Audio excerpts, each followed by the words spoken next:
Trust me, ये video देखने के बाद आप मेरी बात इग्नोर नहीं करेंगे, क्योंकि आज हम बात करेंगे एक एजुकेशन सिस्टम की नहीं, हम बात करेंगे एक बच्चे के अंदर चल रहे सच की। सच जो रिपोर्ट कार्ड में, पीटीएम में नहीं दिखता, और सच जो सिस्टम जानबूझ के इग्नोर करता है। आपको लगता है स्कूल बच्चे को बदल रहा है? मैं बोलता हूँ 90% केस में स्कूल बच्चे को डेवलप नहीं कर रहा, श्रिंक कर रहा है। हाँ, श्रिंक। उसके क्यूरियोसिटी को कम कर देता है, उसके कॉन्फिडेंट को कंट्रोल करता है, उसके थिंकिंग को परमिशन बेस्ड बना देता है। बट कुछ रेयर केसेस होते हैं जहाँ सच में स्कूल ट्रांसफॉर्मेशन करता है, और उस ट्रांसफॉर्मेशन के कुछ क्लियर इंडिकेटर होते हैं। अगर ये इंडिकेटर्स आपको नहीं दिख रहे तो सच तो बड़ा सिंपल है, बच्चा पढ़ रहा है पर ग्रो नहीं कर रहा। आज मैं आपको उस 6 इंडिकेटर के बारे में बताता हूँ। स्कूल बच्चे को बदल रहा है या सिर्फ वो सिलेबस खत्म कर रहा है।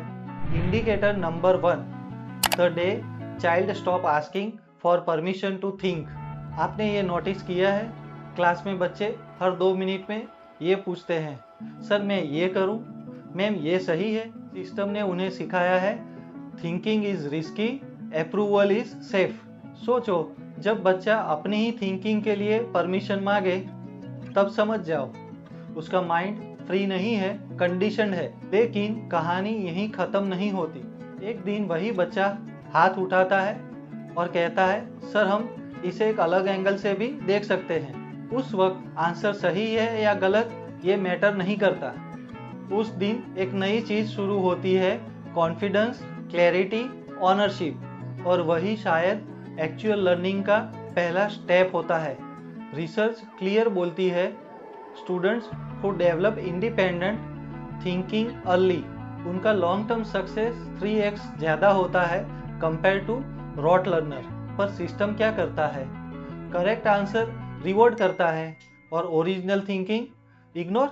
और जो स्कूल इसको रिवर्स कर देता है वही ट्रांसफॉर्मेशन करता है। Indicator number 2, when teacher stop labeling child as a weak. मैं आपको एक ब्रूटल ट्रूथ बताता हूँ, एक बार बच्चे पे लेबल लग गया ना, वीक, एवरेज, बैक बेंचर, तो सिस्टम उसको उसी तरह से ट्रीट करता है। और शॉकिंग बात, और टीचर्स का बिहेवियर 60 to 70% लेबल के हिसाब से चेंज हो जाता है। इसको बोलते हैं self fulfilling prophecy. Teacher expect करता है बच्चा वीक है तो उसको वो अननोइंगली उसको लेस चैलेंज, लेस अटेंशन देता है और बच्चा वही बन जाता है। बट ट्रांसफॉर्मेशन तब होता है जब टीचर बोलता है तू वीक नहीं है, तू प्रोसेस में है। ये लाइन सिंपल लगती है, राइट? पर न्यूरोसाइंस कहता है ब्रेन प्लास्टिसिटी तब एक्टिवेट होती है जब child believes improvement is possible.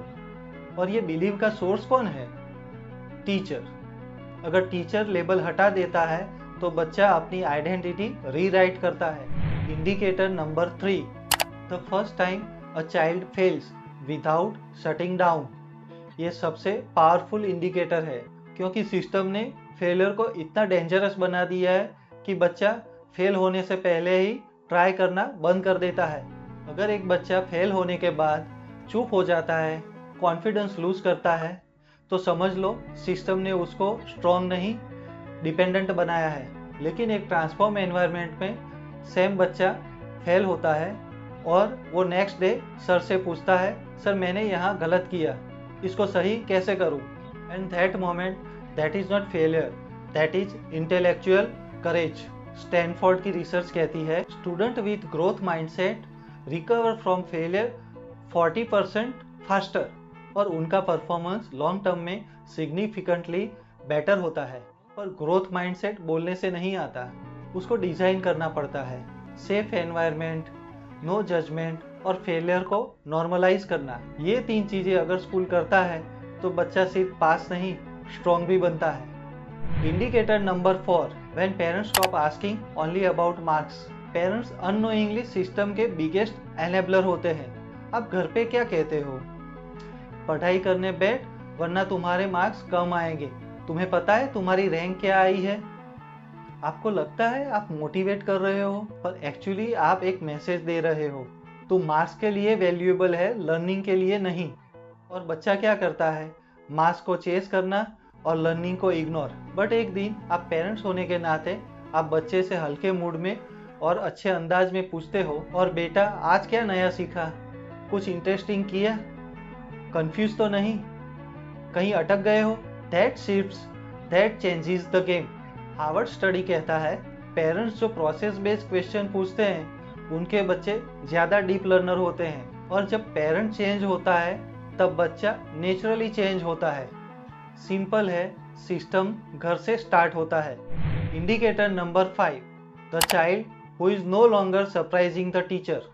ये थोड़ा काउंटर इंट्यूटिव है, पर ध्यान से समझना। जब टीचर बोलता है ये तूने कर लिया, मुझे एक्सपेक्ट नहीं था, इसका मतलब क्या है, एक्सपेक्टेशन कम थी।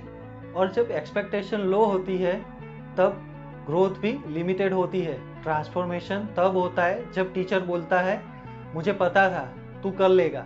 No surprise, only believe.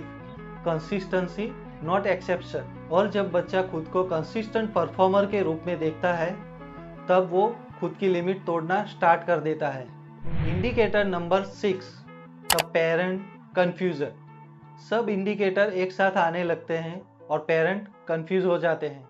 बच्चा ज़्यादा क्वेश्चन पूछ रहा है, हर बात पे क्यों बोल रहा है, कभी मार्क्स ऊपर कभी नीचे।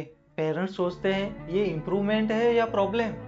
सच क्या है, बच्चा ओबेडिएंट मशीन से थिंकिंग इंडिविजुअल बन रहा है, और ट्रांजिशन मैसी होता है, थोड़ा केओस होता है, थोड़ा रेजिस्टेंस होता है, पर एंड में एक confident self driven thinking human बनता है। और वही एजुकेशन का गोल है। Next time you step into a school, don't ask what does it have, ask what will my child become here, because the right place doesn't just complete education, it shapes identity. As a parents, teachers or school owner, if you have more indicators like this, please comment below. I would like to hear from your side also. And thank you everyone for not just listening but understanding.